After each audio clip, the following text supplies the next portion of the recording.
How's everybody doing? I hope we're on Facebook. Hey, this is Michael Imhotep, founder of the African History Network, host of the African History Network show.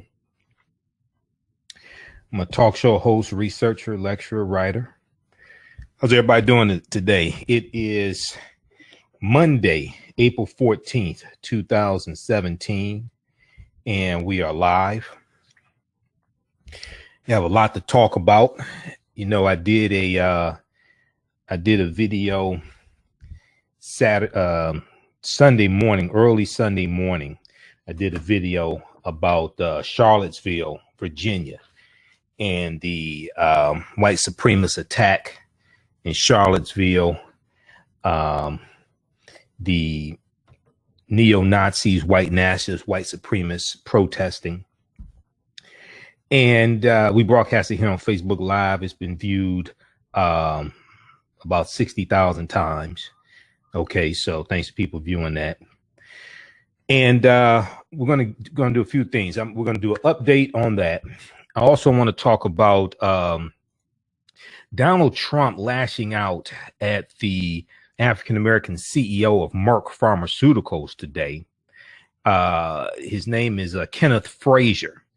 And Kenneth Frazier resigned from the economic committee that he was on, Donald Trump's economic committee, because of Trump's response to Charlottesville. Okay, so within 2 hours of Kenneth Frazier resigning and posting his message, Donald Trump attacks him, but it takes Donald Trump 2 days to make a decent response to Charlottesville.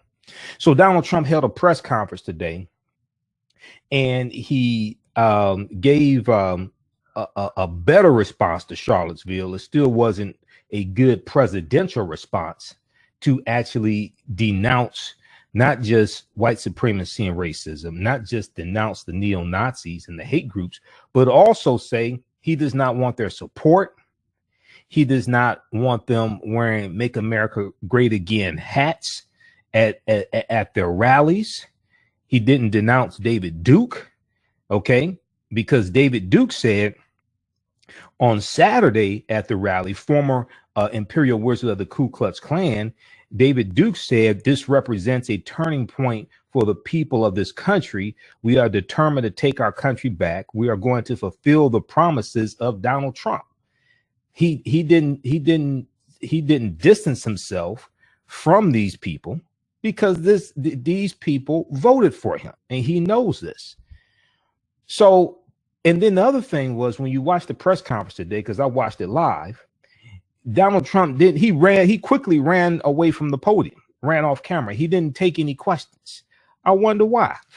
Okay, so we're going to talk some about that. So we'll deal with his quick attack on the African-American Merck Pharmaceutical CEO. Then we'll deal with Donald Trump's attempt to denounce the white supremacist organizations, the KKK neo-Nazis. He said they were repugnant, right? He didn't say he didn't want their support. Check that out. He didn't say he didn't want their support. He didn't say that your agenda is not my agenda. He didn't say that. Okay, so we'll talk some about that also. We'll do a quick update on Charlottesville, what's taking place in Charlottesville. We know that the 20-year-old man who James Alex Fields Jr., we know he was arraigned today in court, given a court-appointed attorney. He said he can't afford an attorney. He said he makes like $600 a week, I think he said. Very interesting. So we'll deal with that. And then also, you know, I teach an online course on Fridays called Ancient Kemet, the Moors and the Ma'afa, Understanding the Transatlantic Slave Trade, what they didn't teach you in school, Understanding the Transatlantic Slave Trade, what they didn't teach you in school. This is a 12-hour, 6-week online course. And we deal with the origins of a lot of things that we see right now, so we understand how to deal with them. We'll do an overview of that online course also, okay? All right, so how's everybody doing today? It's been a crazy weekend with Charlottesville, and then in Seattle, In Seattle, Washington, on Sunday, you had a white nationalist march as well, protests also in Seattle. It did not get out of hand like it did in Charlottesville. I watched it live on MSNBC in Seattle, and the police in Seattle did the right thing because they formed a barrier between the white nationalists who were protesting and the counter protesters. They formed a barrier, okay, which kept them from getting into physical altercations for the most part, okay? So they did the right thing with that. That's why Seattle didn't blow up like Charlottesville did, okay? All right, so share this broadcast on your own Facebook page. Invite your friends to tune in also. Share this broadcast on your own Facebook page. Invite your friends to tune in also, okay? We have the information posted here for the broadcast. How you doing, Deborah and Shantae? And who else we have here? Candace, Erica. Just a few of the people watching. You know, we have people across the country watching. Share this broadcast on your own Facebook page. Invite your friends to tune in also. Be sure to register for the online course that I teach, Ancient Kemet, the Moors, and the Ma'afa. Understanding the transatlantic slave trade, what they didn't teach you in school. Understanding the transatlantic slave trade, what they didn't teach you in school. Because we deal with thousands of years of our history. And we deal with the history of a lot of what you're seeing play out right now. Okay. All right, so let me jump right into it. A lot of people didn't know that the CEO of Merck Pharmaceuticals was African American, right? His name is Kevin C. Frazier. Kevin C. Frazier. He's one of the few African American CEOs in of a Fortune 500 company. If you read blackenterprise.com, which I do, or Black Enterprise Magazine, you'll sometimes see him in there. Okay. Well, they'll talk about them. So the story came out today, and the Washington Post has a really good story about this that has recently been updated as of 6:45 p.m. this evening. Trump fires back after the CEO of Merck resigned from his manufacturing council. Trump fires back after the CEO of Merck resigned from his manufacturing council. Okay. And first of all, why would you attack this guy for resigning? That's the first thing. All right. Now, the chief executive of Merck said on Monday in a tweet that he was resigning from President Trump's manufacturing council, the manufacturing council, saying he was doing so, quote, as a CEO of Merck and as a matter of personal conscience. End quote, as a CEO of Merck pharmaceutical company and as a matter of personal conscience. He goes on to say America's leaders must honor our fundamental values by clearly rejecting expressions of leaders, hatred, bigotry, and group supremacy, which run counter to the American idea that all people are created equal. Let me repeat this. Kevin C. Frazier, African-American CEO of Merck Pharmaceuticals, Fortune 500 company, he said he was resigning today from President Trump's manufacturing council. And he said he was doing so, he said, as a CEO of Merck and as a matter of personal conscience. America's leaders must honor our fundamental values by clearly rejecting expressions of hatred, bigotry, and group supremacy, which run counter to the American idea that all people are created equal. Now, in the statement, Kenneth C. Frazier said, quote, I feel a responsibility to take a stand against intolerance and extremism. Okay. Our country's strength stems from its diversity and the contributions made by men and women of different faith, races, sexual orientations, and political beliefs. Now, within an hour after the statement was first issued, within an hour after the statement was first issued, Donald Trump tweeted his initial response. He said, now that Ken Frazier of Merck Pharma has resigned from President's Manufacturing Council, he will have more time to lower rip-off drug prices. He will have more time to lower rip-off drug prices. Now, he responded, I thought it was 2 hours. Actually, it was an hour. Within an hour of Kenneth Frazier releasing his initial statement, Donald Trump tweets about this and attacks him, who was on his manufacturing council and resigned from his manufacturing council. It took Trump 2 days to make a decent statement about the white supremacist attack in Charlottesville. And you had one person who died. In the latest reports that I heard on MSNBC is actually 34 injured. Initially, it was about 19 injured, but the latest reports I heard it was a total of 34 people injured. It took him 2 days to make a halfway decent comment about that, because it wasn't as strong as it should have been. And he did not take questions after he made the statement today also. Now, on Monday evening, Donald Trump tweeted about Kenneth Frazier's company a second time, again referencing drug prices. Trump tweeted, Merck Pharma is a leader in higher and higher drug prices, while at the same time taking jobs out of the U.S. Bring jobs back and lower prices. Imagine that. Now, Donald Trump has not talked about manufacturing his products and his clothing in the U.S. Most of that stuff is made overseas. He hasn't talked about that, but he taxed all these other companies for exporting jobs. So you could check out this article here from the Washington Post. They have a really good article. It's recently updated also. We'll post a link here on the thread of our broadcast for this article. You can check this out. Trump fires back after the CEO of Merck resigned from his manufacturing council. Now, personally, I couldn't have been, as a self-respecting African-American man, I couldn't be on his council in the first place. I know he's representing Merck, but I tell him you have to get somebody else. I can't be here. You know, there are pictures of him sitting next to Trump. I couldn't be. No, you don't want me sitting next to Trump. I'll tell you that right now.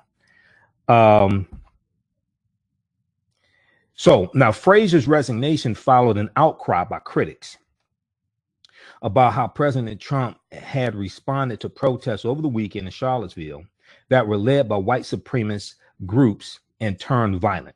Many questioned why Donald Trump had not explicitly named neo-Nazi, Ku Klux Klan, or white nationalist groups when he said, quote, we condemn in the strong. So Saturday he made statements. He said, we condemn in the strongest possible terms this egregious display of hatred, bigotry, and violence on many sides. On many sides. That's too ambiguous. And then the founder of the Daily Stormer, which is one of the leading white supremacist websites, the founder of the Daily Stormer actually said that Huffington Post Black Voices has an article about this. Other outlets have picked this up. Neo-Nazi site Daily Stormer praises Trump's Charlottesville reaction. Quote unquote, he loves us all. Quote unquote, he loves us all. When at the founder of the Daily Stormer said when asked to condemn, he just walked out of the room. Really good. I said, really, really good. God bless him. This is what they had on their website. It was on their website until Google canceled their hosting account with them. I said, no, GoDaddy. GoDaddy canceled their hosting account, okay, over the last couple of days. Then they tried to set up with Google today, and Google canceled their hosting account also. And it was directly related to an article that they wrote about Heather Heyer, the 32-year-old a white woman who was killed, okay, who was killed in Charlottesville, okay, in the protests in Charlottesville. All right, let's see here. Okay, so Check out this article, HuffingtonPost.com. Neo-Nazi site Daily Stormer praises Trump's Charlottesville reaction. He loves us all. All right. Now, if you listen to any of my broadcasts, you can go back in our archives. If you go to AfricanHistoryNetwork.com, you can listen to my podcast, my audio podcast. We have almost 800 of them. Okay. Those who've been following me and follow us on our Facebook fan page, The African History Network, The African History Network. Those who have been following me know that I've been warning people about Trump for months. I've been warning people about Trump for months. Okay. People who follow me know this. And I've been talking about his ties to the support he's been getting from white supremacist organizations. So my question to you is, why are you surprised? Because I've been warning people about him for months. I'm surprised that you're surprised, as Dr. John Henry Clark used to say. President Trump is coming under fire from both sides of the aisle for his unwillingness to explicitly condemn the role of white supremacists at the deadly protests in Virginia on Saturday. Senator Cory Gardner, because you had some Republicans coming out now who are condemning Trump's initial statements, right? Even though some of them are white supremacists themselves, they're just not out in the streets pushing people, but they're trying to take away people's health care. They voted for Jefferson Beauregard Sessions III to be Attorney General, right? They're doing things with the laws to attack African Americans. They support voter suppression laws, things like this. Okay, but they're not in the streets with wearing neo-Nazi symbols, things like this. Okay, so they may not be as overt and upfront, but a lot of them are white supremacist segregationists also. I don't know if Senator Cory Gardner is. I'm not saying he is. I'm not talking about him. I'm just saying you have some who are grandstanding, and they're passing laws that are more dangerous than what the neo-Nazis were doing in the street in Charlottesville. So Senator Cory Gardner said, "We must call evil by its name." He urged Donald Trump, who had earlier told reporters that many sides were to blame for the violence in Charlottesville. Let's see, Senator Brian Schatz, Democrat from Hawaii, tweeted on Saturday. He said, it is not too much to ask to have a president who explicitly condemns Nazis. Okay. It took Trump 2 days to condemn Nazis. Imagine that. And the U.S. fought against Nazis in World War II. It took Trump 2 days to condemn Nazis or neo-Nazis. Okay.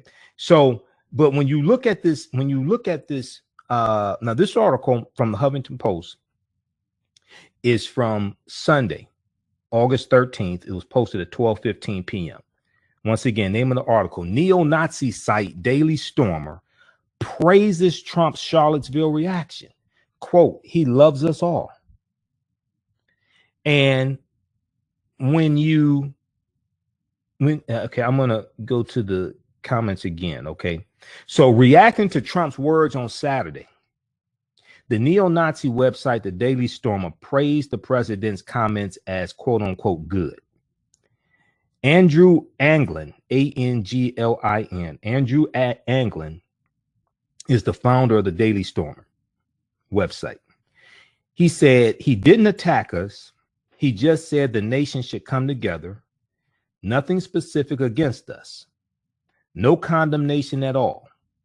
When asked to condemn, he just walked out of the room. Really, really good. God bless him. And he was called out on Twitter by Soledad O'Brien also. Soledad O'Brien posted, she said, "In case you're wondering if President Trump inspires neo-Nazis, this is from their publication, The Daily Stormer." Now, the Southern Poverty Law Center describes the Daily Stormer as a website dedicated to, quote, spreading anti-Semitism, neo-Nazism, and white nationalism. Quote unquote, Jewish problem and race war are among the editorial sections that can be found on the website. Jewish problem and the race war. Former Ku Klux Klan Grand Wizard David Duke said on Saturday that the white supremacist demonstration in Charlottesville called Unite the Right, because this was the name of, in Charlottesville, this was the name of that rally, Unite the Right. Okay. And the rally was initially protesting the removal of a statue of Confederate General Robert E. Lee. David Duke said that this protest was in line with promises made by Donald Trump. Okay. And I shared with you already what David Duke said. All right. So check out that article from Huffington Post. Neo-Nazi site Daily Stormer praises Trump's Charlottesville reaction. Quote unquote, he loves us all. Imagine that.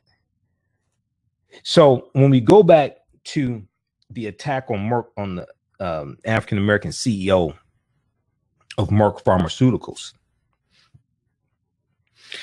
by midday on Monday, after a weekend of mounting criticism, Donald Trump made a statement in which he denounced the groups in brief. Let me see, is this the right article here? Yeah, this is the right article. In brief remarks to reporters in the diplomatic reception room of the White House. He said that, quote, racism, now this is what he said today, okay, at the press conference. He said that, quote, racism is evil and those who cause violence in its name are criminals and thugs, including the KKK, neo-Nazis, white supremacists, and other hate groups that are repugnant to everything we hold dear as Americans. We are equal under the law and we are equal under our Constitution. He goes on to say, anyone who acted criminally in this weekend's racist violence, you will be held fully accountable. All right. I think he talked about law and order also today as well. But prior to that, he talked about the great economic numbers, the great jobs numbers, and the lowest unemployment rate in 16, 17 years. Trump, there were 82 straight months of private sector job growth under President Obama, 15.8 million jobs created. When you took the oath of office January 20th, 2017, the unemployment rate was 4.8%. It dropped down to 4.3%. You are riding on the coattails of President Obama's economy. That's why it dropped down to 4.3%. It's been on a steady decline. That's because of President Obama. It's not because of you. Notice how Trump does not want to give any credit to President Obama for the economy that Trump inherited. He wants to brag about the lowest unemployment rate, but you don't talk about who got it that low. You want to brag about the stock market hitting 22,000, but you don't want to talk about the fact that for the most part, the stock market has been on a steady rise since 2009. I mean, it was about 18,000 when you took the oath of office. Who got it from about 6,500 to 7,500 in 2009 to 18,000 when you took the oath of office? So a spokesman for Merck Pharmaceuticals said the company had no further comment about CEO Kenneth C. Frazier's decision, his tweet, or the president's response. The White House press office did not immediately respond earlier on Monday to a request for comment. On Saturday afternoon, following the eruption of violence in Charlottesville that morning, Donald Trump first made a general statement about the violence, tweeting, "We all must be united and condemn all that hate stands for. There is no place for this kind of violence in America. Let's come together as one." Later on Saturday, bigotry and violence on many sides. Critics, including Republicans in his own party, said he should directly condemn the groups by name. Okay. Now, I don't think he needed, there were about 12 white supremacist organizations that were involved in the Unite the Right rally in Charlottesville. So I don't think he should have named the 12 organizations by name. Okay. Because you don't want to give them credit. But I think it's permissible to, talk about the KKK, neo-Nazis, white nationalists, things like this. What he didn't say is that I don't want your support. He didn't say don't wear Make America Great Again hats or t-shirts at your rallies. What he didn't say is that your agenda is not my agenda. What he didn't say is that I denounce David Duke and the comments that David Duke made on Saturday. Now, David Duke did another social media post, and he said, and he reminded Donald Trump that it was white people who put him in office and not the left. Not the left, not the liberals. He reminded Donald Trump it was white people that put him in office also. Then you had Richard Spencer, who is the who coined the term the alt-right, and he's basically credited with founding the alt-right. He's the founder of the National Policy Institute. Richard Spencer was at the protests on Saturday, and he was leading the protests on Friday in Charlottesville, where you saw them with the 500 tiki torches, right?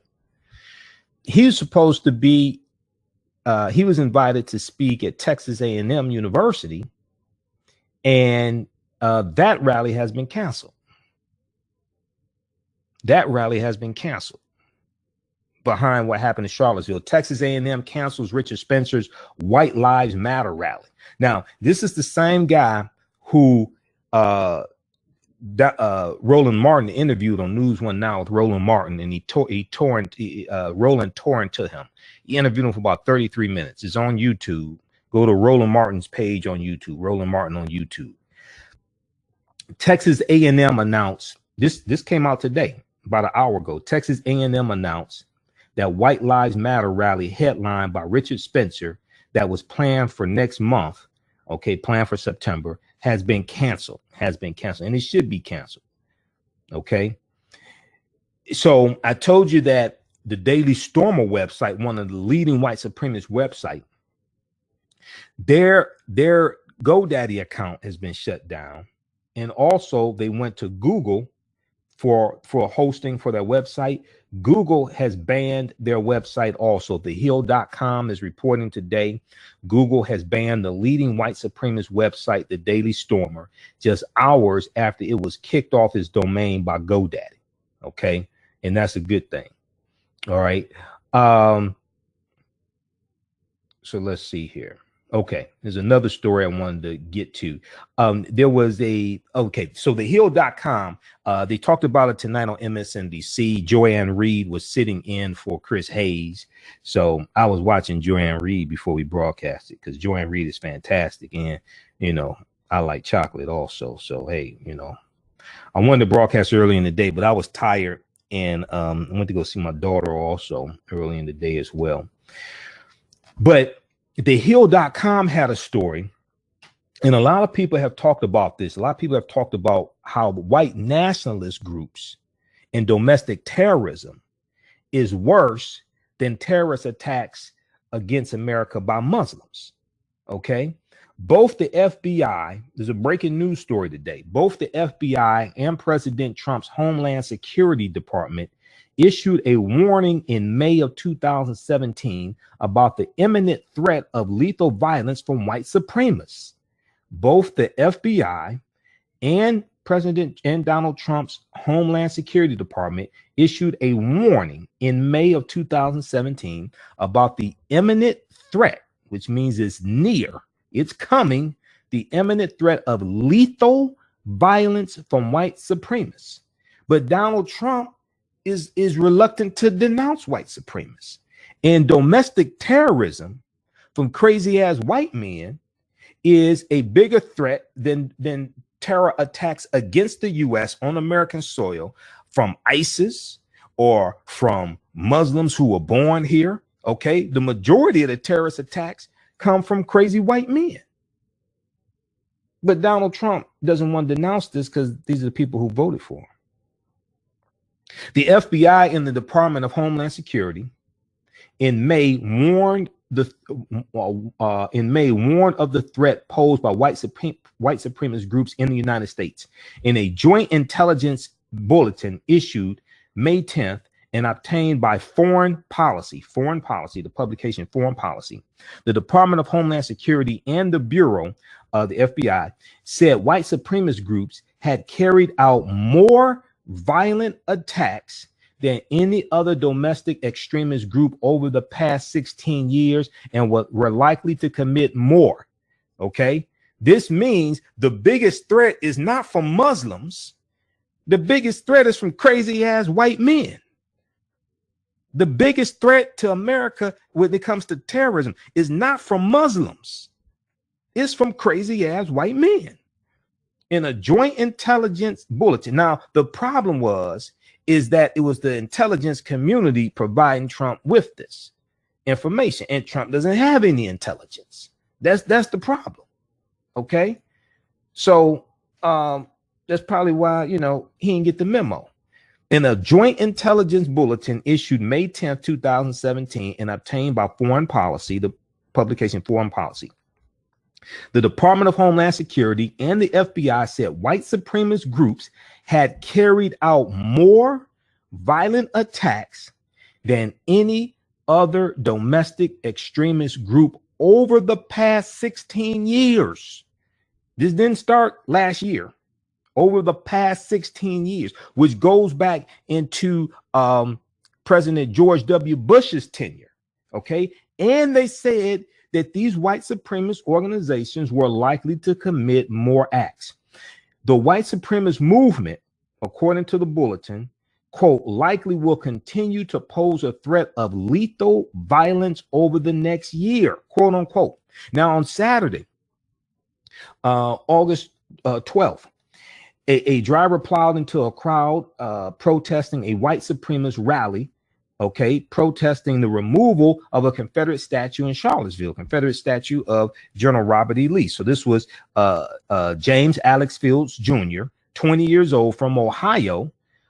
He was arraigned today. We'll get to that in just a minute. He's been charged with second-degree murder, 3 counts of malicious wounding, and failure to stop at a scene of a fatal crash. Okay, injured one. He killed one and injured many others. Donald Trump has declined to condemn the groups behind the rally by name, although the White House has issued an unattributed statement affirming that, quote, of course, the president condemns violence by white supremacists, KKK, neo-Nazi, and all extremist groups. Okay. So later today, you know, he had a press conference. He denounced the KKK, neo-Nazis, things like this, but he did not call those organizations by name because there were 12 of them. Now, in the bulletin, the FBI reported that white supremacist groups were responsible for 49 homicides and 26 attacks from the year 2000 to 2016. This is more than any other domestic extremist movement. This is more than Muslims. Donald Trump is not talking about banning crazy ass white men from America. Notice this. He has the data. He has the data. The real problem is not Muslims. The real problem are these white supremacist domestic terrorist groups. The other thing is that Trump is reluctant to call the attack Saturday domestic terrorism. But if that had been a Muslim driving the car, oh, he would have tweeted this was domestic terrorism. This is why we need the travel ban, you know, blah, blah, blah. He would have gone off. He's not talking about having a ban against crazy white men. He's not talking about deporting them or anything like this. In the bulletin, the FBI reported that white supremacist groups were responsible for 49 homicides and 26 attacks from the year 2000 to 2016. And the FBI reported, quote, they said this is, quote, more than any other domestic extremist movement, end quote. White supremacist plots and attacks outnumbered Islamist incidents by an almost 2-to-1 margin, according to a database compiled by the investigative fund at the Nation Institute. Almost 2-to-1 margin. White supremacist plots and attacks outnumbered Muslim incidents by almost 2-to-1 margin. But Muslims are being made to be the boogeyman. They're being made to be the scapegoats.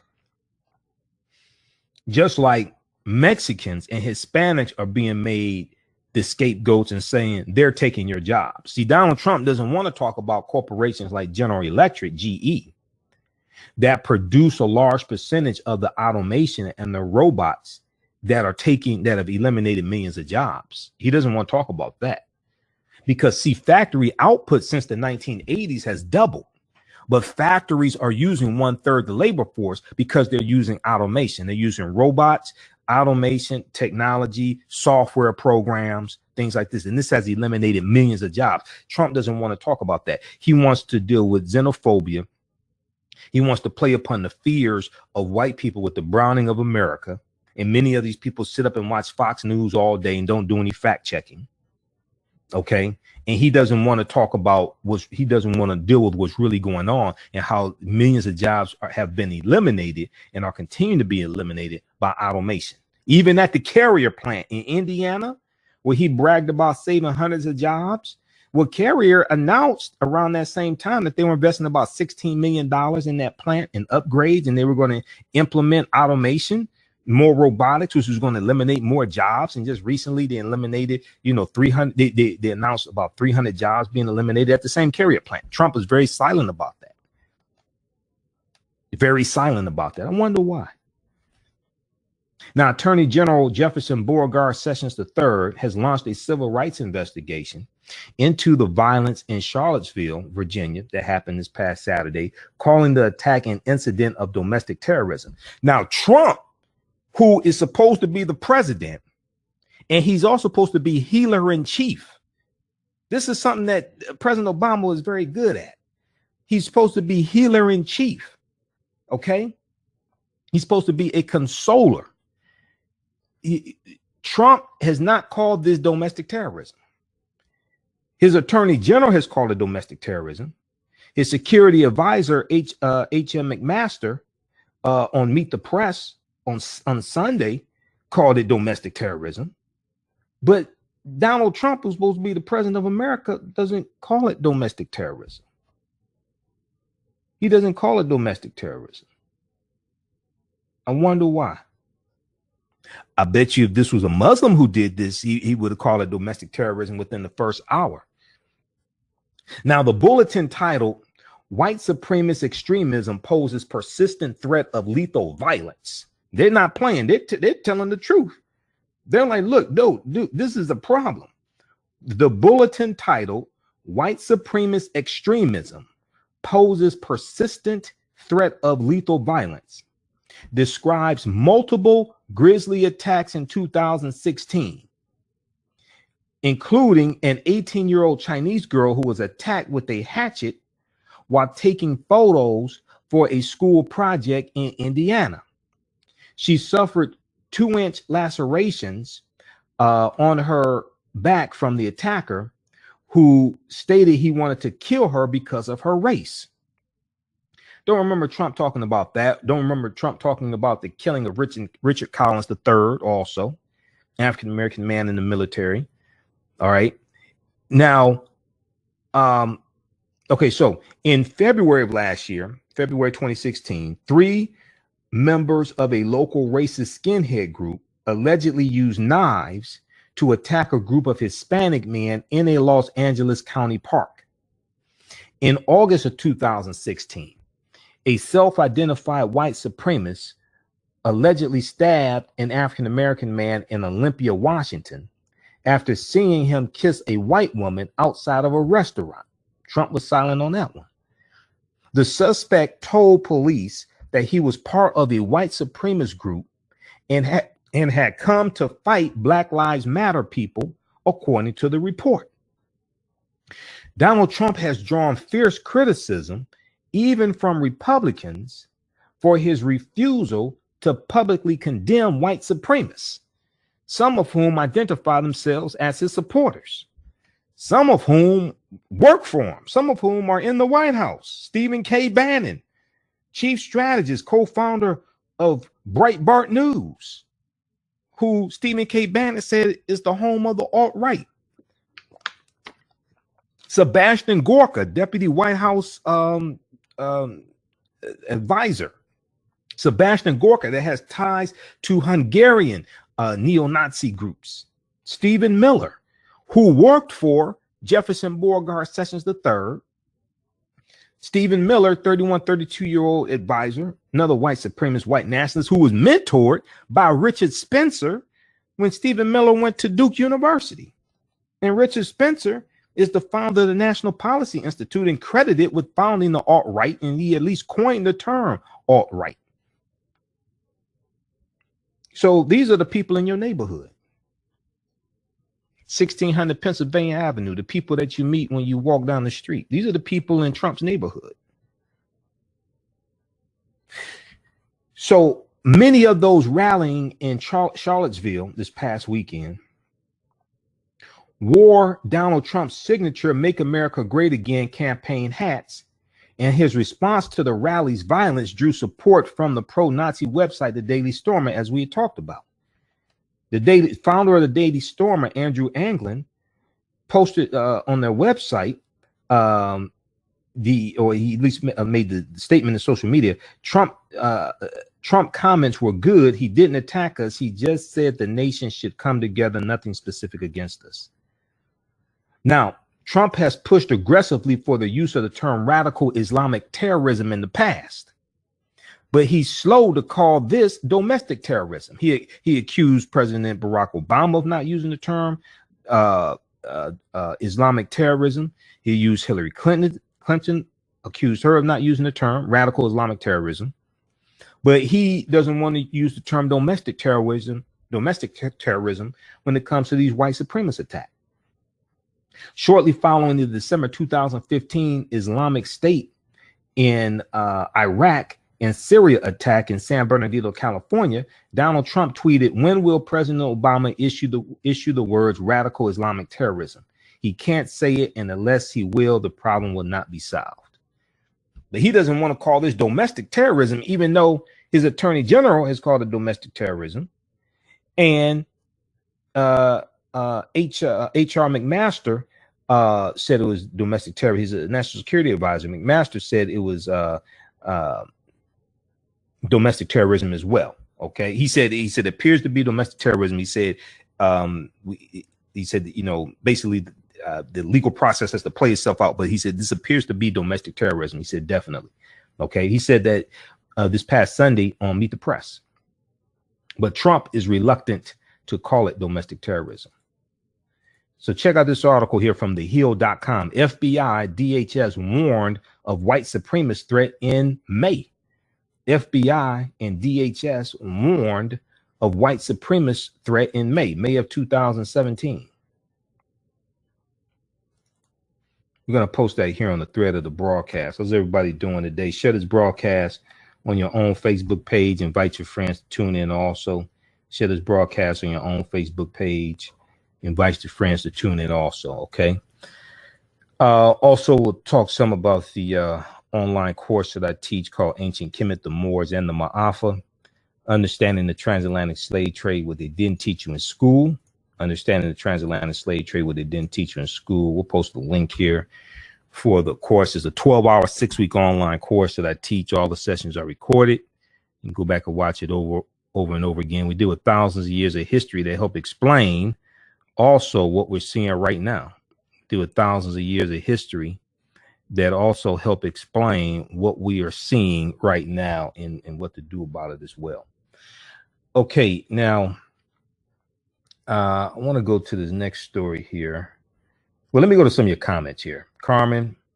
Okay, Carmen said, my friends are tuning in. I had Carmen on my show last night on 9:10 a.m. the Superstation, the Voice of Detroit. So those in the Detroit area, the 35th Annual African World Festival is coming up this weekend, Friday, August 18th through Sunday, August 20th at the Charles H. Wright Museum of African American History.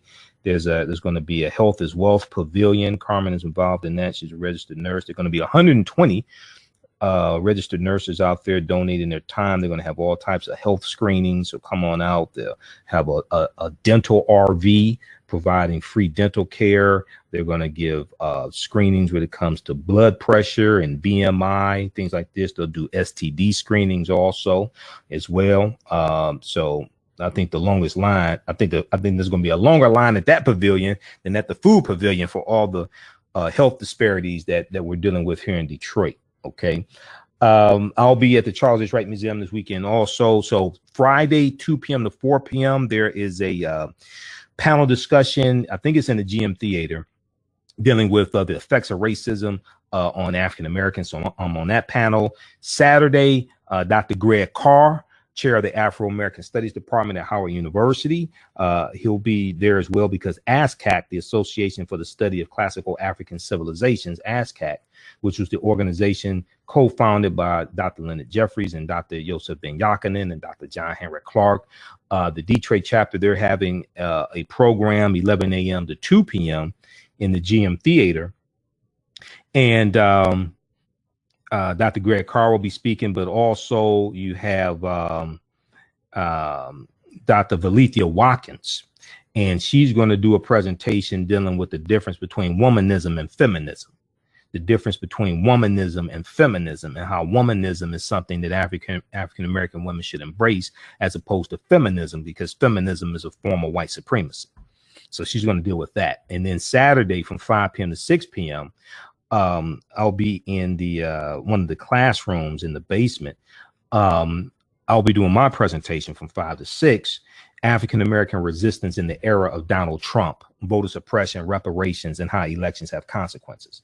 African American resistance in the era of Donald Trump, voter suppression, reparations, and how elections have consequences. Okay, so I'll be doing that presentation. So look out for that. Also, we'll have some more information about that for you as well. Okay. The state of Illinois, the state Senate of Illinois has passed a law calling on law enforcement officials to label white nationalists and neo-Nazi groups as terrorist organizations in the wake of the deadly Charlottesville attack. Okay, this was a story from the day from thehill.com. Carmen said there is a difference between womanism and feminism. Yes, there is. Erica Watson said yes. Okay, we got Portia in Seattle.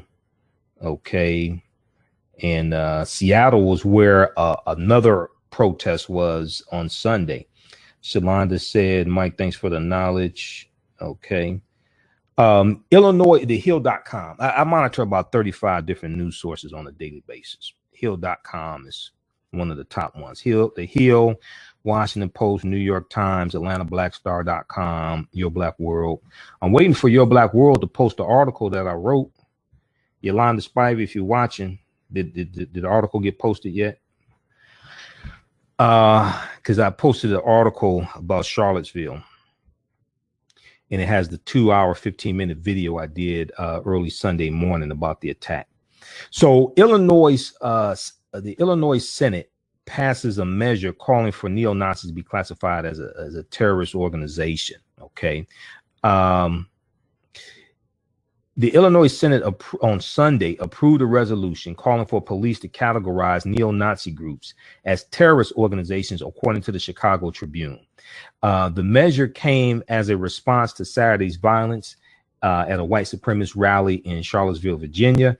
Senator Don Harmon said, who sponsored the measure, said it is vital that we stand in total opposition to the hatred, bigotry, and violence displayed by the white nationalists and neo-Nazi groups in Charlottesville this past weekend. Okay. He goes on to say, they are the heirs, H-E-I-R-S, to the Ku Klux Klan and the Nazis. We fought 2 bloody wars in opposition to their ideologies. We must continue to fight those same twisted ideologies today. Heather Hare, who was the 32-year-old white woman who was a counter protester, and reports are, and her mother talks about how she stood up against injustice. She was killed when James Alex Fields Jr., 20 years old, allegedly when he allegedly drove his car into a crowd of counter protesters in Charlottesville. Okay. So you can check out this article from the heal.com also. So this is good news from Illinois, and hopefully the governor of Illinois signs this measure into law also. This is why state law and who you vote for at the state level is so important.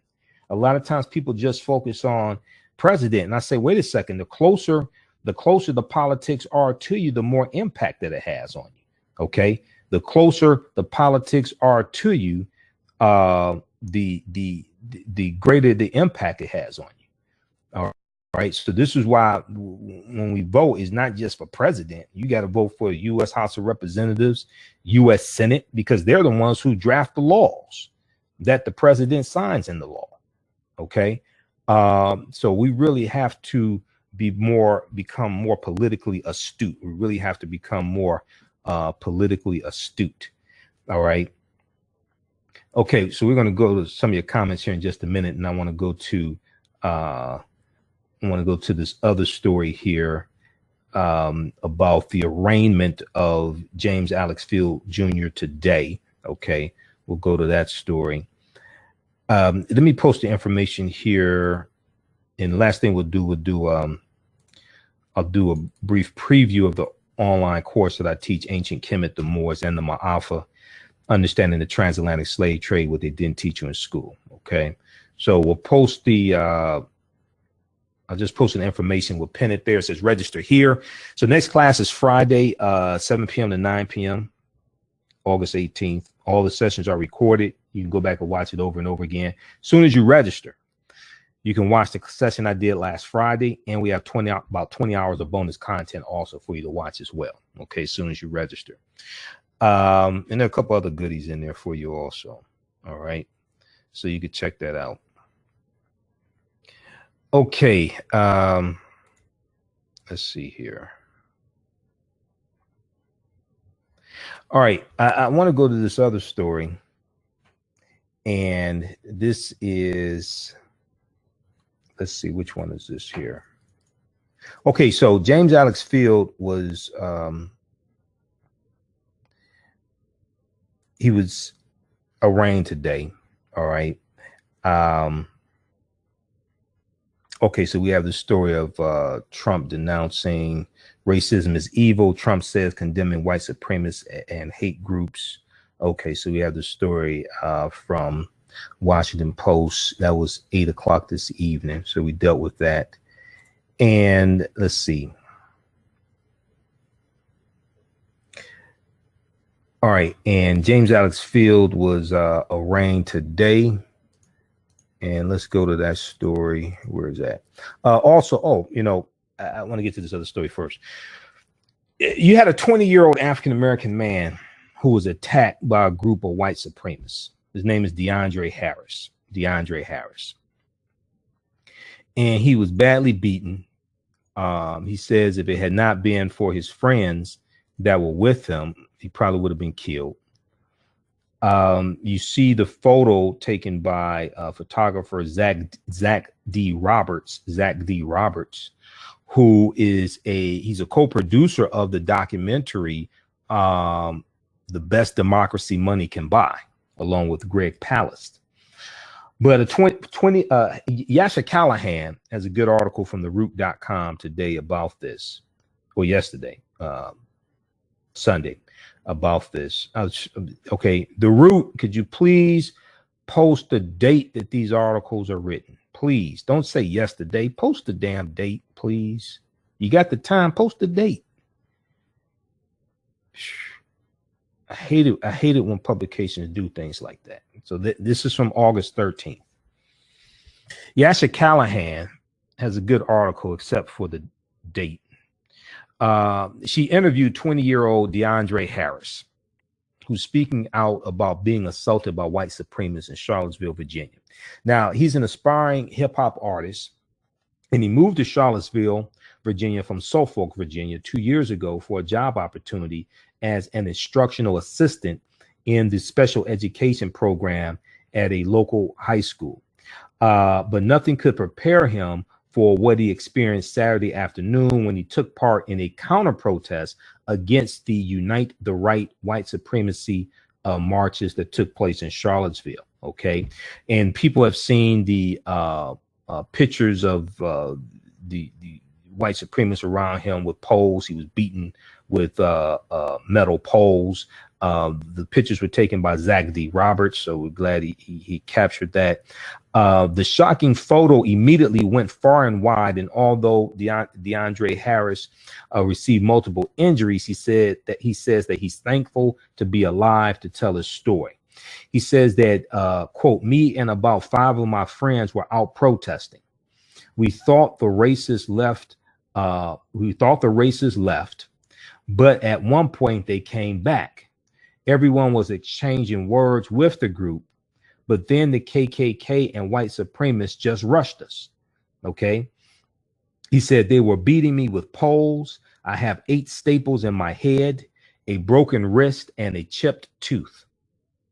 Now, DeAndre Harris said if it wasn't for his friends who noticed him under the pile of white supremacists and helping him, he probably would not be alive to tell his story. Harris is in the process of pressing charges as the photographer who took the photo is helping his mother identify the racists who took part in the attack. After the photo made its rounds on social media, many people noticed that the parking garage where the assault took place was right near the Charlottesville Police Department. And of course, we know how this story goes. DeAndre Harris said the beating happened right beside the police department and no police were there to help me at all. My mother is now thinking about suing the city of Charlottesville. Now, Charlottesville had about 1,000 police. They had police, state troopers, National Guard there. The chief of police of Charlottesville, who is African American, gave a press conference today. Okay. And his name escapes me right now. Al Thomas, Chief Thomas. Okay, he gave a press conference today. You'll probably see stories about that. He goes on to say, DeAndre goes on to say, I think for them to be allowed to come here and protest is really crazy. How do you expect the KKK to come to your city and protest and them not be violent? I understand everyone is entitled to their freedom of speech, but the government and the mayor made a bad business move. It's only caused havoc in your city. It's crazier that people have the hatred in their heart to want to kill black people. Now, I've said this before, and we have to understand the propaganda of the media. You cannot have images of African Americans being degraded in the media for decades. You can't have African Americans being called all types of derogatory names, things like this, and think that it does not impact the way people think, feel, and act towards you, because it does. This is why other ethnic groups of people are guarded about the images that are put out about them.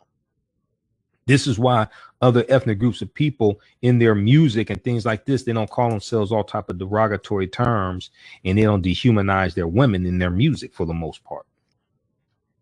Because when you do that, that feeds into a stereotype, and it causes people, when people are bombarded with thousands of images of a targeted group of people, whether the images portray you positively or negatively, it causes them to develop subconsciously a consensus towards you. And then when they come in contact with a representative of that targeted group that they have been fed images and ideologies and information about for years, they're going to oftentimes act based upon their programming. So we look at the latest CD from Jay-Z. We see the ADL, Anti-Defamation League, comes out against Jay-Z for a couple of lines he has in there about Jews. Yet you can have CDs from Rick Ross, Nicki Minaj, Lil Wayne, things like this, calling us all type of derogatory terms, dehumanizing our women, calling them all types of bees and whores and thoughts and different things like this. And people are mostly silent, largely silent. Okay. So, you know, we have to understand the impact that the media has on the way people think, feel, act, or behave. I've been studying media for 25 years. My degree is in marketing, foundation of marketing psychology. Marketing is part of media. I've been studying media for 25 years. I'm telling you, this stuff is deep. And we used to have a better sense of when we were being attacked. Because if you study the movie The Birth of a Nation, which debuted February 8th, 1915, we had protests against the film The Birth of a Nation, because the movie caused race riots across the street, across the country. It caused race riots in the streets across the country. The NAACP organized protests against the movie The Birth of a Nation. In the film The Birth of a Nation, the Ku Klux Klan are the heroes of the film. It's on YouTube. Watch it. It's about 3 hours. It's a silent movie, 1915, directed by D.W. Griffith. When it goes to Boston, you have William Monroe Trotter, who has protests against the film. Okay. So we have to, we have to understand that we're under attack, and the media is being used. The negative stereotypical images of African Americans in the media are being used to attack us. And we have to take appropriate action. Part of that is divested. Part of that is not purchasing negative hip hop and teaching our children not to do that. And have economic withdrawal strategies of companies that put out negative hip hop. If you just look at what happened a couple of months ago in the state of New York, New York City employees, in the city of New York, I should say, New York City employees divested pension fund dollars from privatized prisons. They divested $48 million in pension fund dollars from privatized prisons because they did not want to financially support privatized prisons. See, at some point, we have to realize we have to stop financing our own dehumanization. At some point, we have to realize we have to stop financing our own dehumanization. New York City's pension system has become the first in the nation to fully divest from privatized prisons. Controller Scott Stringer will announce on Thursday, and they actually did do this. Okay, the city has sold off $48 million in stocks and bonds of 3 private prison companies, according to the controller's office, after a unanimous vote from the fund's trustees. Okay, they divested from Geo Group, Core Civic, which used to be Corrections Corporation of America, the largest owner-operator of privatized prisons in the country, and G4S. Okay, G4S. These are the 3 largest privatized prison operators in the country. All right. And keep in mind that it was Core Civic and Geo Group. They donated almost $600,000 in they donated almost $600,000 to Donald Trump's presidential campaign. So we just posted that link here. Name of that article. This is from New York Daily News. NYC pension fund to back out of investments in private prisons. NYC pension funds to back out of investments in private prisons. And they actually did this. Okay. So this is, see, boycotts don't mean just marching in front of a store with a picket sign. There are different ways to implement economic withdrawal strategies. And this is one. This is something I've been talking about for a few years now. Looking to see where your pension fund dollars are invested. Looking to see where your 401k dollars are invested. And having economic withdrawal strategies targeting certain industries, privatized prisons. It may be gun manufacturers, like the teachers in California did back in 2012 after the Sandy Hook shooting. In California had the largest pension fund. They had for teachers, they had $155 billion. Their pension funds had $155 billion invested in various companies, but they found out that millions of dollars were invested in 3 gun manufacturers. And one of those gun manufacturers was the company that made the AR-15 assault rifle that was used in the Sandy Hook shooting. So they divested millions of dollars from these gun manufacturers.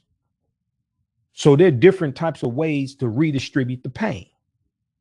There are different types. We have to focus on redistributing the pain to those inflicting pain upon us. Okay, there are different types of ways to redistribute the pain. Okay, so we posted that article, NYC pension fund to back out of investments in private prisons. And I'm trying to find the article here for the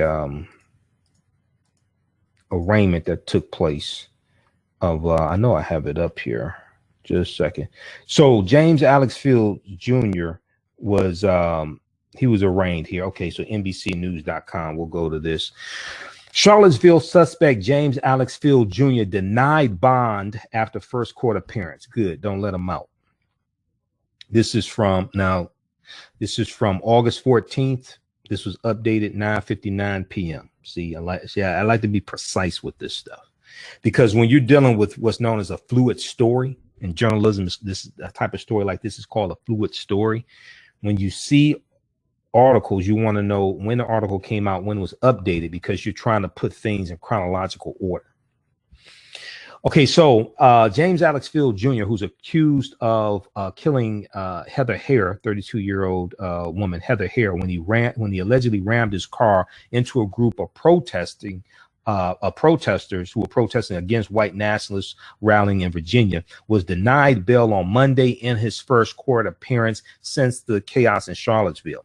Dressed in a black and white prison jumpsuit, James Alex Fields Jr. appeared in a Charlottesville courtroom via video conference from the local jail and did not enter a plea in connection with the death of 32-year-old Heather Hare at the Unite the Right march on Saturday, August 12th. Fields said, "No, sir," answering Chief Judge Robert H. Downer Jr. when he was asked if he could afford a lawyer. The 20-year-old was assigned a court-appointed attorney named Charles Weber and given an August 25th return court date. James Alex Fields Jr. told the court he earned $600 a week working for a private security company in Maumee, Ohio. During the 10-minute appearance, he mostly kept his head down and avoided looking directly into the camera. Really? Now, I bet you were talking a bunch of stuff on Saturday.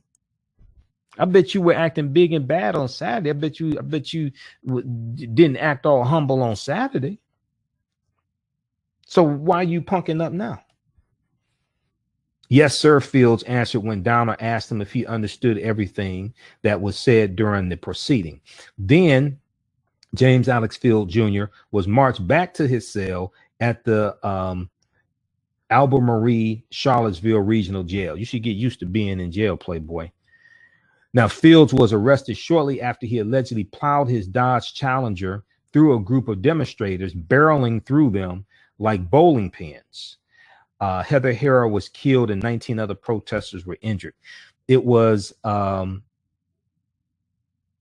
deadly coda today of anger and rage on the normally genteel streets of the southern city, and pitted hundreds of white supremacists, Ku Klux Klansmen, and neo-Nazis versus an army of anti-racist protesters. Okay, so you could check out the rest of this article here at NBCnews.com. Charlottesville suspect James Alex Fields Jr. denied bond at first court appearance. Okay, you should get used to being in jail, because that's where you're gonna stay. Okay, you should get used to being in jail, because that's where you're gonna stay. All right.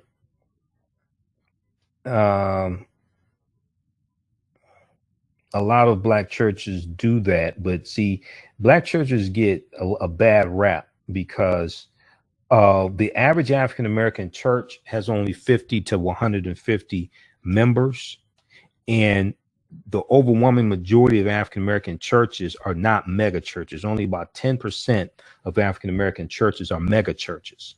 And what happens is the disdain that people have for mega churches gets associated with all African American churches, because a lot of these churches, you know, the pastors are working 2 or 3 jobs to keep these churches open. And the ministers are working multiple jobs. A lot of these churches are small storefront churches.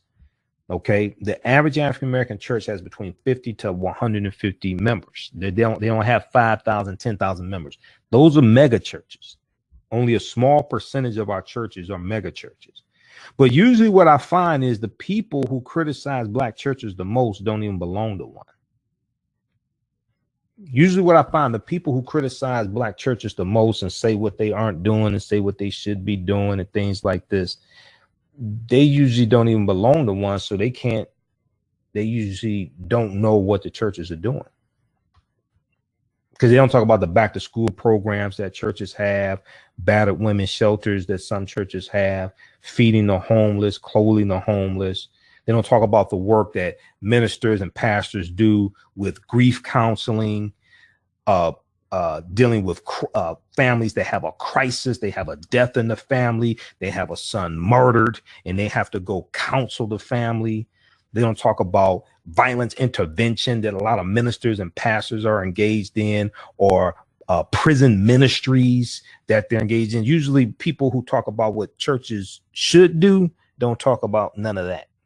I just find that very interesting, how people who criticize African-American churches the most usually don't even belong to one. I just find that very interesting. Okay, so we have that story as well. James Alex Field Jr. Now that should serve as an example to his little white supremacist buddies running around talking big stuff. That should serve as an example. You're next. That should serve as an example to them. You're next. All right. We're going to do a broadcast tomorrow talking about Marshawn Lynch not standing for the national anthem. He said he hasn't done that for 11 years. People just paying attention to it now. We'll talk about that, and then we'll deal with Colin Kaepernick also. All right. So, you know, I teach this online course, Ancient Kemet, the Moors, and the Ma'afa. Understanding the transatlantic slave trade, what they didn't teach you in school. Understanding the transatlantic slave trade, what they didn't teach you in school. How's everybody doing, by the way? Share this broadcast on our own Facebook pages, and invite your friends to tune in as well. Okay. So Erica said, but our churches still need to step it up and become more united. All right. If you have different denominations, why do you think the churches would be united? I'm just saying. If you have the churches reflect the people. If the churches are a reflection of the people. So people talk about African Americans aren't united. So the churches are a reflection of the people. But you had different denominations of churches. I don't expect all of them to be united.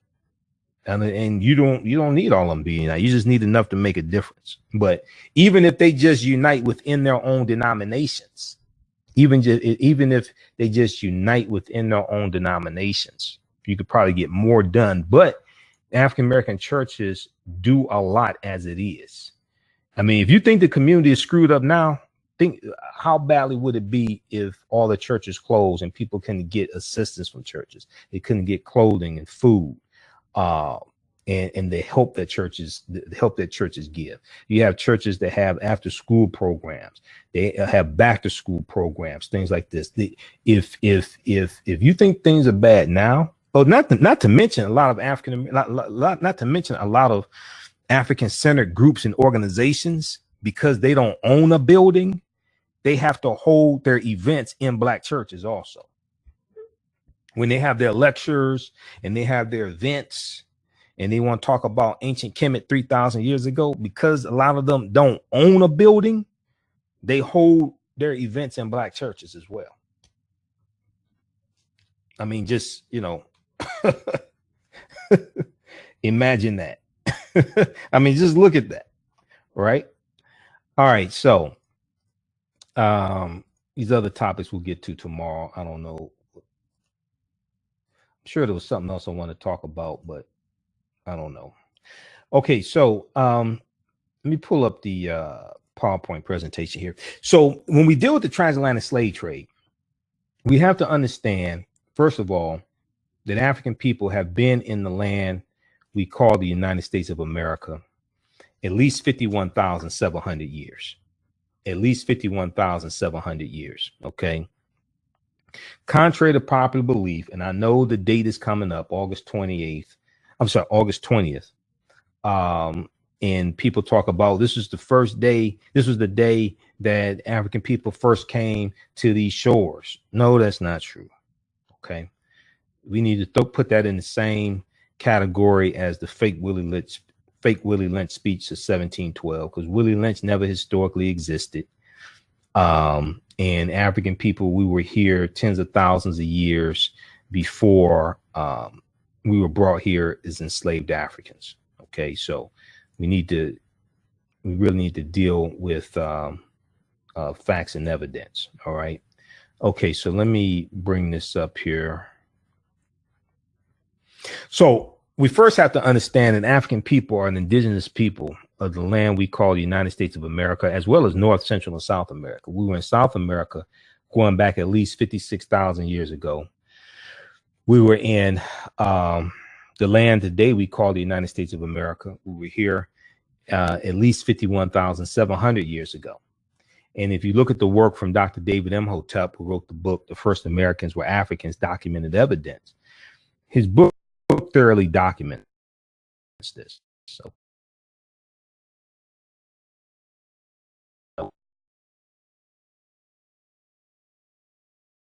going back at least 56,000 years ago in South America, and going back 51,700 years ago in the land we call the United States of America. All right.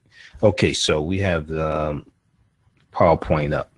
So when I teach the online course, we have a slide, we have PowerPoint, we have video clips, articles I reference, everything. It's a lot of information. All right. Let me switch this over here just a second. Okay, so when we deal with the transatlantic slave trade, we have to deal with it chronologically. We can't deal with it episodically. We can't deal with it as an episode in history. Okay, we have to deal with it chronologically. And we have to understand that the transatlantic slave trade did not fall out of the sky. It was the culmination of a sequence of historical events that lead up to another event taking place. All right. Okay, so I do radio here in Detroit on 9:10 a.m. the Superstation. I'm on Sunday nights, 9 p.m. to 11 p.m. Eastern Standard Time, the African History Network show. And also every Thursday, I'm on the morning show here in Detroit. I'm on 7 a.m. to 9 a.m. on Wake Up with Steve Hood. Wake Up with Steve Hood, the morning show, Detroit. Okay, AfricanHistoryNetwork.com, AfricanHistoryNetwork.com for more information. All right. So anytime I do a presentation, anytime I do a class, I know I'm going to say some things people never heard before. I may say some things people don't like. I usually say something like this: the space inside this circle represents my realm of knowledge. Everything that I think I know about whatever I think I know is represented within the circumference of the circle. I must keep in mind that there are still things that exist outside the circumference of my own awareness. Okay. So the reason why I say this is because oftentimes when people hear something that contradicts what they've been taught, what they believe, or what they think they know, they automatically reject it without doing any research to determine the validity of the new information that they're learning. And at the same time, they usually don't use that same level of scrutiny to analyze, critique, and reevaluate what it is they believe or what they think they know. So just because you know everything that you know about what you know does not mean you know everything there is to know about what you know. There's still things that exist outside the circumference of your own awareness. Okay. So let's continue here. All right. So when we deal with the media and understanding the transatlantic slave trade, understanding white supremacy and racism, you have to understand, you have to deal with the white controlled media. If you look at the state of the African-American consumer from 2011, which is put together by AC Nielsen that do the Nielsen ratings. Okay. AC Nielsen. African-American adults 18 to 49 years old watch 7.2 hours of TV per day. Okay. And African-American children watch almost 6 hours of TV per day. Okay. So for adults, that's about 50 hours a week. 50 hours a week. That's a full-time job plus 10 hours of overtime you don't get paid to do. And the children see this and pick up this habit from their parents. So African-American children watch about 42 hours of television a week.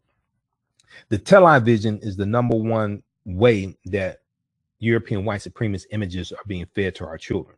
That's why we have to be very careful about the images they consume. Now, blackamericaweb.com and other news outlets have this story about this study that came out in 2012. And blackamericaweb.com, their story was called TV Kills Black Boys Self-Esteem. TV Kills Black Boys Self-Esteem. And it talks about how a new and precise, exhaustive year-long study finds that watching television regularly distorts and ultimately destroys the self-esteem of young Black males, who often find themselves comparing one another to the characters they view on air, leaving them feeling trapped and as if there are very few positive life paths they can aspire to. Watching television regularly distorts and ultimately destroys the self-esteem of young Black males. And this is what this study found. Okay. You have this a joint study from Harvard University and the University of Pittsburgh that came out in 2012 and was reported on January 1st, 2013 by AfricanGlobe.net. Black teens with racial pride do better in school. Now, this is one of the reasons why studying African history, African-American history for our children is so important. Black teens with racial pride do better in school. African-American teenagers perform better academically when their parents instill in them a sense of racial pride. African-American teenagers perform better academically when their parents instill in them a sense of racial pride. A new study by the University of Pittsburgh and Harvard University shows that when parents use racial socialization, such as talking to their children or engaging in activities that promote feelings of racial knowledge, pride, and connection, it offsets racial discrimination's potentially negative impact on students' academic development. It offsets racial discrimination's potentially negative impact on students' academic development. Okay. All right. I also talk about Lupita Nyong'o being named People Magazine's most beautiful person. I wrote an article about that in ABC World News Tonight, April 23rd, 2014. Had a story about this, and they dealt with the negative impact of the media on African-American children also. Go to my website, AfricanHistoryNetwork.com, and you can read the article that I wrote dealing with Lupita Nyong'o. Okay. As Lupita Nyong'o explains why she wanted to be light-skinned. Okay. Because she used to pray to God as a child to make her light-skinned. Now, you know, Malcolm's one of my heroes. You see the picture of Malcolm behind me. Malcolm taught us a lot about the media, but Malcolm taught us that the media is the most powerful entity on earth. They have the power to make the innocent guilty and the guilty innocent, and that's power because they control the minds of the masses. The media is the most powerful entity on earth. They have the power to make the innocent guilty and the guilty innocent, and that's power because they control the minds of the masses. Now, Dr. David Imhotep wrote the book, The First Americans Were Africans, Documented Evidence. And this is one of the books we use in the course. You don't have to buy any of these books to be able to follow along, but we use it for reference. His book has 713 footnotes dealing with an African presence in this country, going back at least 51,700 years. This is before Native Americans even came into existence.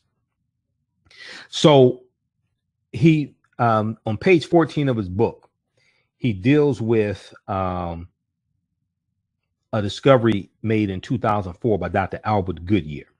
Dr. Albert Goodyear, who is a archaeologist at the University of South Carolina.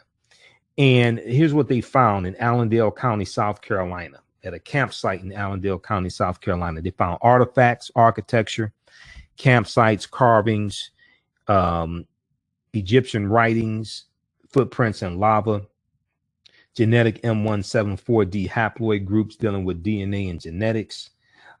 They found linguistics, paintings, skulls, skeletons, structures, and tools.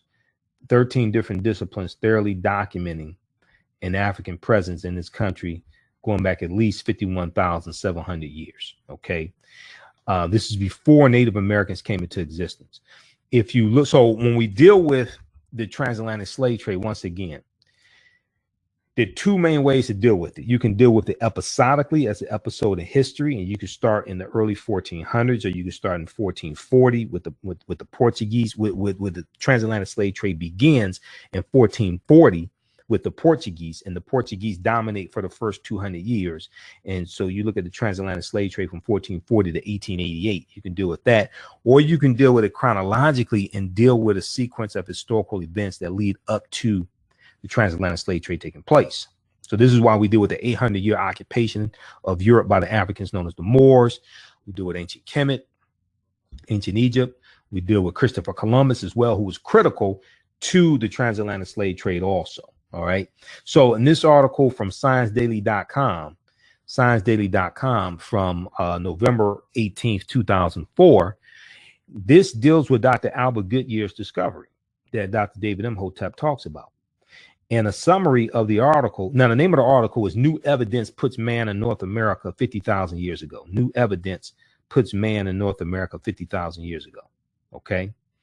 And a summary of the article says radiocarbon tests of carbonized plant remains where artifacts were unearthed last May along the Savannah River in Allendale County by University of South Carolina archaeologist Dr. Albert Goodyear indicate that the sediments containing these artifacts are at least 50,000 years old. Okay. It indicates that the sediments containing these artifacts are at least 50,000 years old, meaning that humans inhabited North America long before the last ice age. Humans inhabited North America long before the last ice age. Now, this is thousands of years before we were told about the oldest human discovery, human civilization here in North America, which is the Clovis culture discovery from that dates back about 13,000 years ago. Okay, that's in New Mexico. Okay, but there's evidence of an African presence here tens of thousands of years before that. So one of the things we deal with in the course, we deal with archaeological discoveries. Okay, and once again, you know, in the course we do a visual presentation. We have slides and we have video clips and articles, things like this, right? This is an article from the New York Times from February 2010. And the archaeological discoveries are important to deal with when we deal with to understand the chronology of history. It's called On Crete, New Evidence of Very Ancient Mariners. On Crete, New Evidence of Very Ancient Mariners. Okay. And in the article, this is from February 15th, 2010, New York Times. In the article, they talk about how excavations were done over the course of 2 summers on the Greek island of Crete. Okay, the Greek island of Crete. And they found stone tools that archaeologists say are at least 130,000 years old. And this is considered strong evidence for the earliest known seafaring in the Mediterranean and calls for rethinking the maritime capabilities of pre-human cultures. Okay, but what they're going to find when they do more research, if they haven't already found this out, they're going to find that these were not pre-human, that these were Homo sapiens, which is modern man. Because as Ronoko Rashidi and Dr. Charles Finch and Dr. David Imhotep and other scholars we have, a lot of them have been saying that Homo sapiens are not 75,000 or 100,000 or 200,000 years old, but Homo sapiens, modern man, is at least 300,000 years old, even Homo sapiens sapiens, okay, which we are, our classification, okay, but modern man is at least 300,000 years old. And see, this is, once again, this is why we look at a lot of the recent archaeological discoveries, because when you look at the discovery that came out of Morocco in June, and they found skeletons of Homo sapiens that they say date back between 300,000 to 350,000 years ago, which totally flipped the archaeological world upside down. Because when these archaeological discoveries take place, they're causing archaeologists, scientists, and in some cases paleontologists, the scientists that study dinosaurs, is causing them to have to rethink everything, and they have to push dates back. The deeper they dig, the blacker the planet gets. The more research they do, the older we get. So they keep having to push these dates back. Juvenile had a song called "Back That Thing Up" years ago. They keep having to back that thing up. Okay. And the discovery coming out of Morocco was of Homo sapiens skeletons 300,000, 350,000 years ago. This blew out of the water the date of the oldest skeletons that they have, which came out of Ethiopia, of modern man, which date back 195,000 years ago. The ones in Ethiopia were the oldest ones known to be found of modern man. That's in Ethiopia. Well, you have them found in Morocco over 100,000 years before that.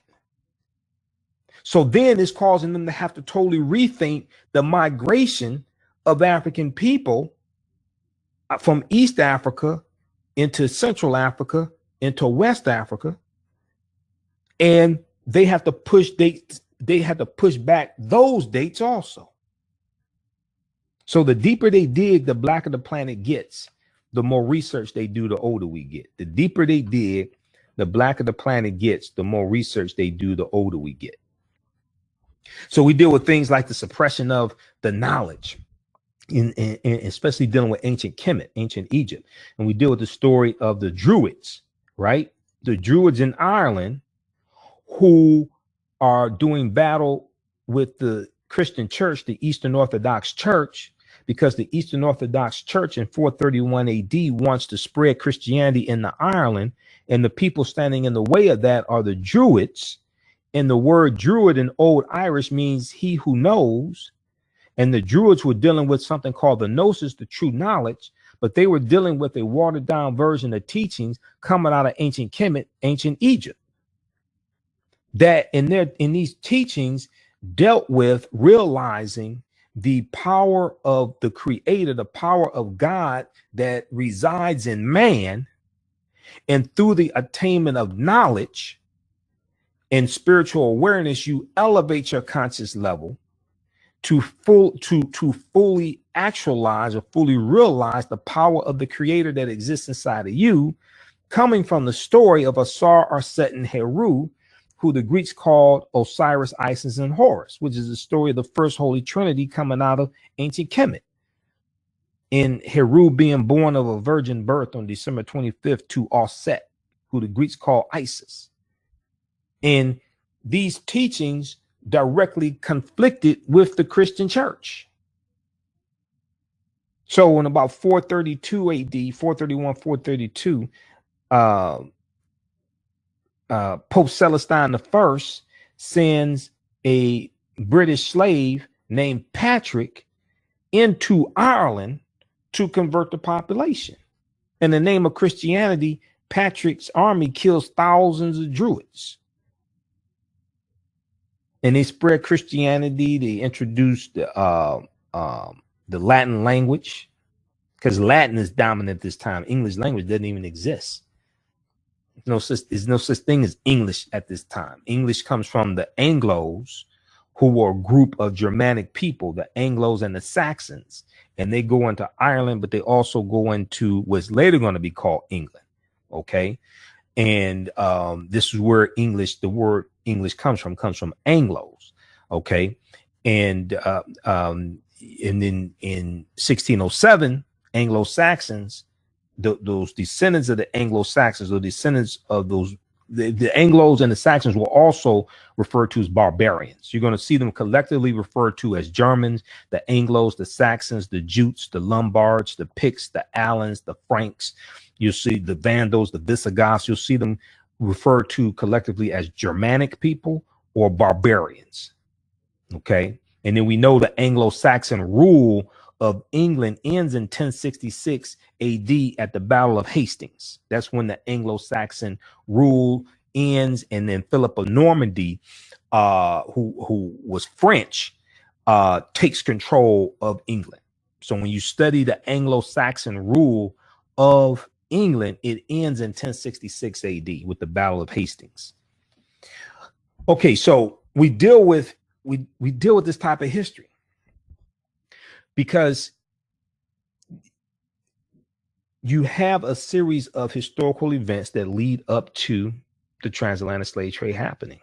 So to put these things in the proper historical context, you have to deal with them chronologically. So these are some of the things we deal with. We deal with archaeological discoveries, like the discovery of the lost city of Egypt known as Tanis Heraklion, which was revealed back in 2013. And at the bottom of Egypt's Abu Bay, at the bottom of Egypt's Bay of Abu Qir, I should say, they found 64 ships and 16-foot tall statues, 70 anchors, countless gold coins. News.yahoo.com, Yahoo News had a story about this. All the news outlets had a story about this. This was a huge discovery, but they actually made the discovery back in about 2000, and they revealed it 13 years later. Okay. And Frank Gaudillo was the lead archaeologist on this discovery. They say that the city of Egypt sunk into the sea 1200 years ago, and this city was built around 8th century BC. It was built around 8th century BC, and these are some of the pictures of what they found at the bottom of the sea. Okay, all right. So these are some of the things that we deal with. We deal with the 800-year occupation of Europe by the Africans known as the Moors, who are taking into Europe the teachings coming from the ancient Egyptian mystery system. And the Moors eventually set Columbus up to sail August 3rd, 1492 on his 4 voyages, because they're introducing nautical instruments. They're not just introducing almanacs and globes, spherical globes and things like this. They reintroduce the concept of longitude and latitude. They're going to introduce nautical instruments that the nautical instruments that Columbus was using are based upon. Okay, so they're going to build the first university in Europe, also University of Salamanca in Spain, built in 1285 AD by the African Moors and also the Arabs as well.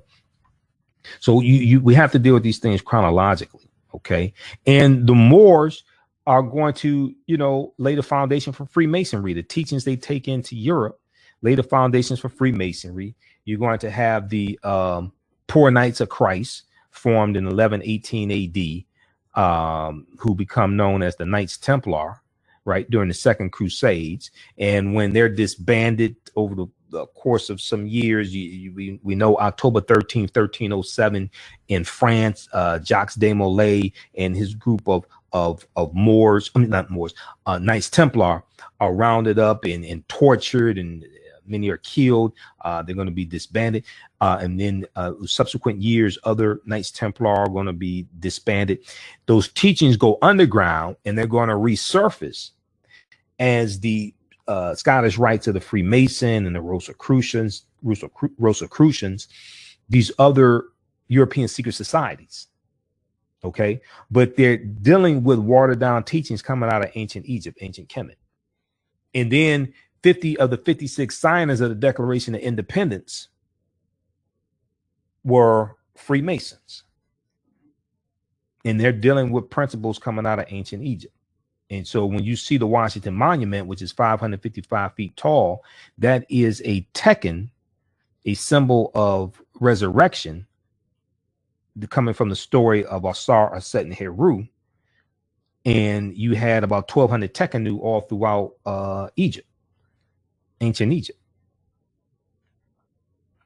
So this is, you know, Tony Browder does the Egypt on the Potomac tour throughout Washington, D.C. And he shows you how the layout of Washington, D.C. is actually a copy of the layout of ancient Egypt. And he shows you the symbolism, things like this. The Washington Monument is one of those. The Washington Monument is one of those. So how's everybody doing? How's everybody doing tonight or today? How's everybody doing? Those just tuning in, hey, I'm Michael Imhotep, founder of the African History Network, host of the African History Network show, a talk show host, researcher, lecturer, and writer. We're talking about a few different topics here. We're talking about Donald Trump's response to Merck Pharmaceuticals CEO Kenneth Frazier resigning from the Manufacturing Council, the President's Manufacturing Council. We're talking about Charlottesville, Virginia, and updates on that. And also we're doing an overview of an online course that I teach called Ancient Kemet, the Moors, and the Ma'afa, Understanding the Transatlantic Slave Trade, what they didn't teach you in school, Understanding the Transatlantic Slave Trade, what they didn't teach you in school. Okay. So this is a 12-hour, 6-week online course that I teach. We do the sessions live on Fridays, 7 p.m. to 9 p.m. Eastern Standard Time. And all the sessions are recorded. So if you miss anything, you can go back and watch it over and over again. We're going to post a link again here so you can register for the course. As soon as you register, you can watch last Friday's course. We just started session 1 last Friday. Okay.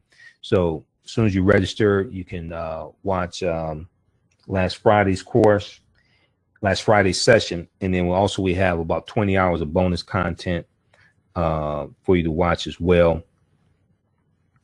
And you definitely learn a lot in this course. Okay. You learn a lot about history, everything. We go deep into it. So the course is only $40. All right. So as soon as you register, you can start watching content. And we appreciate the support because that helps support the African History Network, helps us to keep doing the research and stay on the air, keep broadcasting everything. All right. Okay. So we'll be here for a few more minutes. Let me see something here. We talk about religion from a historical perspective also, because that plays a part definitely with the transatlantic slave trade as well, because one of the reasons given for enslaving African people was said that these were non-Christians and they were heathens and savages, things like this. This is why when you study history, you understand why we have to be careful of using negative pejorative terms for African Americans, and we can't allow other people to use negative terms for us. And we can't put out media, we can't put out music that refers to us in dehumanizing terms, because you relabel people with negative terms to then justify their mistreatment, to absolve your conscience of the way you're mistreating them, and to also reduce the chances of people coming to their defense. So you put negative terms on people to then basically say, because they're N-words, because they're heathens, because they're this, because they're that, they deserve this type of treatment. They deserve mass incarceration. They deserve long prison sentences. They deserve a war on drugs. Okay. They don't deserve to be treated humanely. They don't deserve investment in their communities. They deserve heavy over policing in their communities, because they're criminals, because they're thugs, because we see over representation of them on the evening news as criminals. Okay, they deserve to be choked by police, even though they say 11 times they can't breathe. And then an all-white jury doesn't see anything wrong with the way the police act, because we have to be tough on those people, because this is the way these people are, because this person is a representative of the hundreds of thousands of images I've seen over the course of my life over how these people act. So we have to treat them accordingly. All this stuff is interrelated, interconnected. This is why Malcolm was correct when he said the media is the most powerful entity on earth. They have the power to make the innocent guilty and the guilty innocent. And that's power because they control the minds of the masses. Okay, so we deal with, some Christianity from a historical perspective as well. We deal with why Christmas is celebrated on December 25th, a number of different things. Dr. Francis Cress Welsing correctly taught us, as well as Nellie Fuller, if you do not understand European white supremacy and racism, what it is and how it works, everything else that you think that you understand will totally confuse you. If you do not understand European white supremacy and racism, what it is and how it works, everything else that you think that you understand will totally confuse you. Okay, so we deal with that, and we deal with understanding. We deal with the origins of the word America, the origins of the word Africa. Africa was not named after Publius Cornelius Scipio Africanus, a Roman general. It was not. The word Africanus, if you look at Cassell's Latin English Dictionary 2002 edition, page 11, the word Africa means belonging to Africa. The word Africanus means belonging to Africa. Publius Cornelius Scipio Africanus, first of all, his family's last name was not Africanus, it was Scipio. He took that surname after he conquered the region, after he conquers Carthage, right? Okay, because you have the Afri that live in that region. Okay, and he took his surname after he conquers the region, because the region was referred to. You have the term Afrique, okay, and then you have Latinized Africa. You have Afrique, the prefix Afri, which refers to a Black African people who lived in Algeria and Tunisia. Tunisia used to be called Carthage, and you have the Punic Wars between Rome and Carthage. And the Carthaginians are the descendants of the Phoenicians. This is where you have Hannibal Barca. The Carthaginians are descendants of the Phoenicians, who are descendants of the Garamantes, a larger group called the Garamantes. Okay, so Africa is not named after Publius Cornelius Scipio Africanus. All right, we need to stop telling that myth. I don't know where the hell that myth came from, but we need to stop telling that myth. All right. Well, I also deal with the problem with slave movies, right? Slavery is part of our history, undeniably that. But the problem I have with the slave movies is that they don't deal with the history of African people in this country prior to slavery. There were more African people who were already here than those who came here during the transatlantic slave trade. There were more African people who were already here than the numbers who came here during the transatlantic slave trade. So I have a whole section where we deal with the problem with the slave movies. In 2013 was known as the year of the slave themed films, because there were 7 slave themed movies that came out in 2013. So the problem is not necessarily movies about slavery. The problem is that the history of African people in this country prior to slavery is not told when they tell these slave movies, when they have these slave movies, which reinforces the 1619 myth, the myth that our history started in this country August 20th, 1619, and that's not true. And even if you look at the Spanish territory, South Carolina was Spanish territory going back to the 1520s. And the Spanish were taking Africans into the territory that they call South Carolina in the 1520s. This is about 100 years before Jamestown, Virginia, August 20th, 1619. Okay, so this is one of the real problems I have with slave movies. Also, they are traumatic. It's inflicting trauma upon us to see depictions of African people being beaten and raped and mutilated, things like this. It's inflicting trauma upon us when the Ma'afa, when the trauma against African people continues today. We talk about the canceling of the show Underground also. Stephen Biko, one of our great South African freedom fighters, correctly told us that the most potent weapon in the hands of the oppressor is the mind of the oppressed. The most potent weapon in the hands of the oppressor is the mind of the oppressed. Okay. As Bantu Stephen Biko. All right. So we deal with all this and a lot more. We deal with Columbus. And okay, I got to tell you this before we leave, right? So we have to stop lying to our children, telling them that Columbus discovered America. This is one of my pet peeves. Because at least 70% of the people Columbus encounters on his 4 voyages were African people, number one. Number two, Columbus never came to the land we call the United States of America. And when I do presentations, when I travel, do presentations, things like this, I'm always surprised at how many people don't know this. I mean, adults. I was speaking at a church a few years ago. And there are people there, 60s, 70s, 80s. They almost fell out of their chair when I told them Columbus never came to this land we call the United States of America. So Columbus goes on 4 voyages between 1492 and 1504. His first voyage, August 3rd, 1492, he sets sail on the Nina, the Pinta, and the Santa Maria.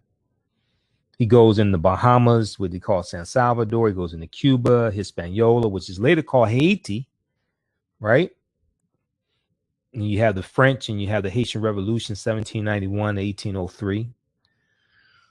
He goes into the West Indies and Boricuan or Puerto Rico and Jamaica, 1494. We know the British get control of Jamaica in 1655. Because what you're going to find is, once again, I talk about how important Columbus is to studying the transatlantic slave trade, because Columbus and his 4 voyages are going to open up the so-called New World to other European nations coming in and fighting over these lands. These people are the descendants of these Germanic people, of these barbarians who have been fighting each other for hundreds of years and killing each other for hundreds of years. And they're going to continue with the transatlantic slave trade. Okay. The Anglos are descendants of the English were descendants of the Anglos. The French were descendants of the Franks. Okay. You're going to have these different Germanic people go into these areas. They're going to be little kingdoms at first, because when the Moors go into the Iberian Peninsula at 711 AD, it wasn't called Spain and Portugal at that time. These were just little kingdoms. Okay, it's later going to be called Spain and Portugal, because Spain and Portugal are right next to each other, right? Those countries. But you're going to have these Germanic people that have villages, have kingdoms, things like this, and they're later going to become countries. But they have been fighting each other and killing each other for hundreds of years.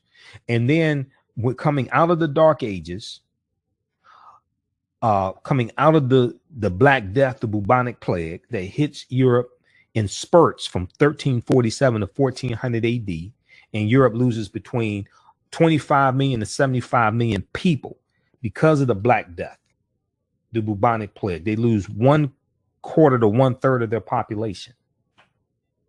You're having them in a race, in a competition to rebuild their respective European countries, and they're going out into other people's land seeking territory. They're seeking riches, gold and silver and other minerals. They're seeking land to grow crops on. So sugar is going to become the #1 crop.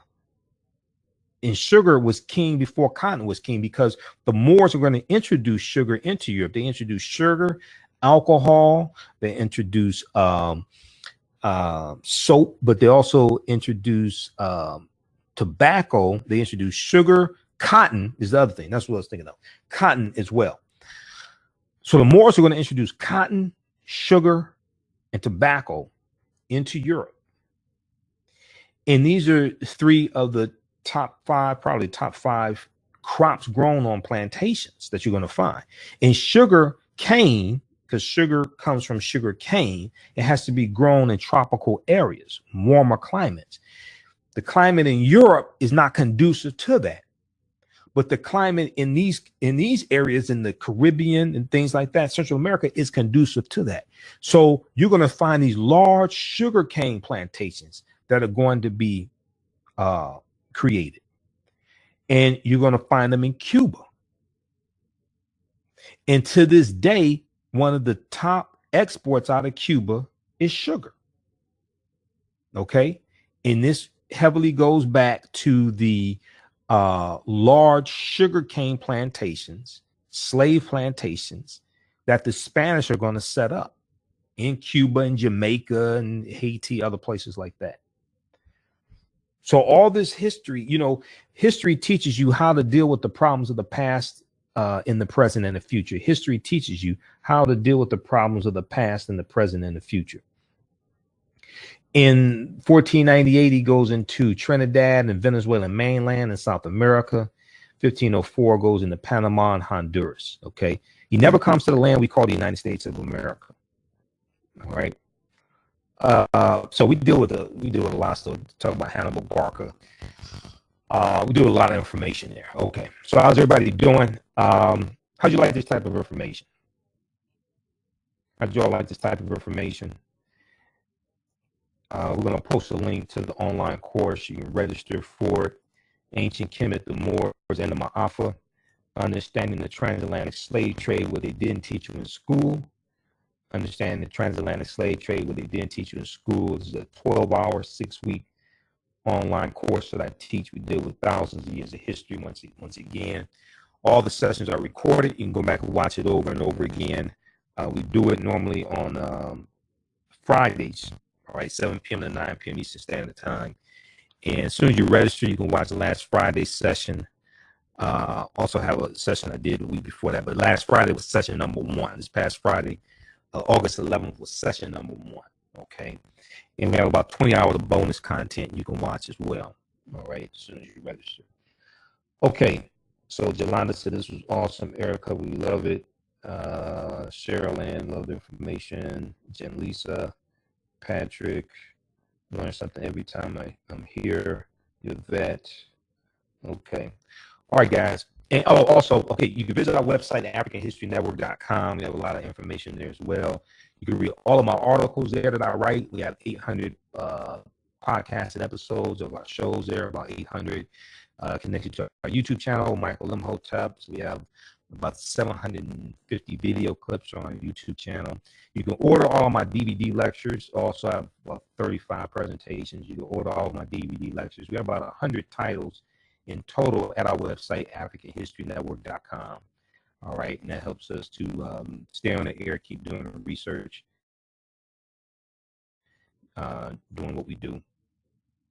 And we'll post a link there also, AfricanHistoryNetwork.com. Okay. All right. Let's see here. Elaine, okay.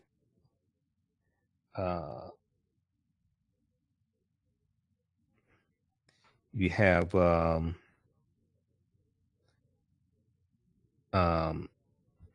else is this? Who else we have here? We're here for a couple more minutes before we time out. Annette, how you doing, Annette?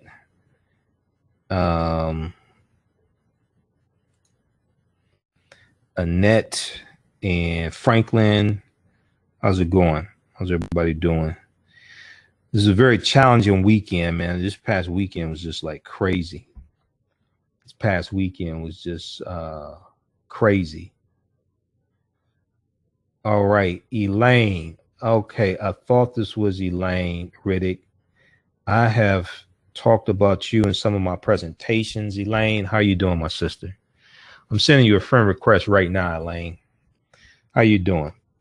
I saw that name. I said, wait a second. Is that? So that name looks familiar. Okay. All right. So, all right. Annette said maintaining. Annette said, good. Okay, I just sent you a friend request, Elaine. Who else we have here?